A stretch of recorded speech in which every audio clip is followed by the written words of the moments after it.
Kayeefi Ṣọja kan pokùnso ó ní ilé ayé ti sú òun ni. Iléeṣẹ́ ọlọ́pàá agbègbè kan tí wọ́n ń pè ní Inú nílùú Makurdi nípínlẹ̀ Benue ní àwọn tí ń ṣiṣẹ́ lórí ọ̀rọ̀ ikú ajagun fẹ̀yìntì kan olóògbé Francis Doga ẹni ọdún 42 tó pokùnso sórí igi ọ̀dàn ńlá kan tó wà nínú ọgbà ilé rẹ̀.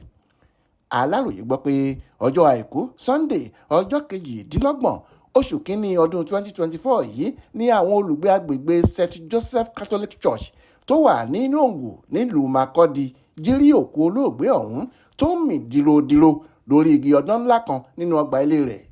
Ṣe làwọn tó kọ́kọ́ rí fi gbé bọ́nú nítorí pé wọn kò mọ̀ pé ó lè gbé irú ìgbésẹ̀ burúkú ọ̀hún rárá. Wọ́n ní kí ọkùnrin náà tó kú ló ti máa ń fi gbogbo ìgbà sọ pé ìlú le fóun àti pé agbára káká lòun fi rí oúnjẹ jẹ nínú ilé.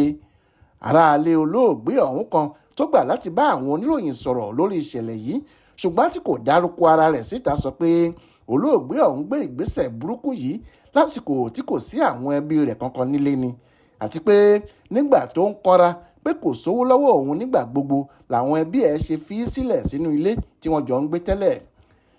Ìgbà gbogbo ni olóògbé ọ̀hún máa ń wíjọ́ pé ìlú le jù fóun àti pé ọ̀kan wà lára àwọn ọmọ rẹ̀ tó máa ń lo káàdì ATM ẹ̀ lẹ́yìn ẹ̀ láti fi gbowó nínú àkáǹtì ẹ̀ ní gbogbo ìgbà tí wọ́n bá sanwó ìfẹ̀yìntì sínú àkáǹtì yẹn fún un.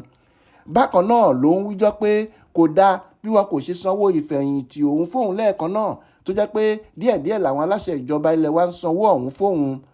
Nígbà tí kò sì mọ ohun tó lè ṣe sọ́rọ̀ ọ̀hún mọ́ ni olóògbé ọ̀hún bá kúkú ro gbogbo ẹ̀pin lọ́jọ́ àìkú Sunday ọ̀sẹ̀ yìí tó sì gbẹ̀mí ara ẹ̀ dànù. Wọ́n ti gbé òkú rẹ̀ bọ́ sílẹ̀ lórí igi ọ̀dàn ńlá ọ̀hún tí wọ́n sì ti ránṣẹ́ pé àwọn ẹbí rẹ̀ láti wá sọ bí wọ́n ṣe máa ṣètò ìsìnkú bàbá wọn. Adéwálé Adéoyè ló ṣàkójọpọ̀ ìròyìn ọ̀hún fún Aláròyé online television.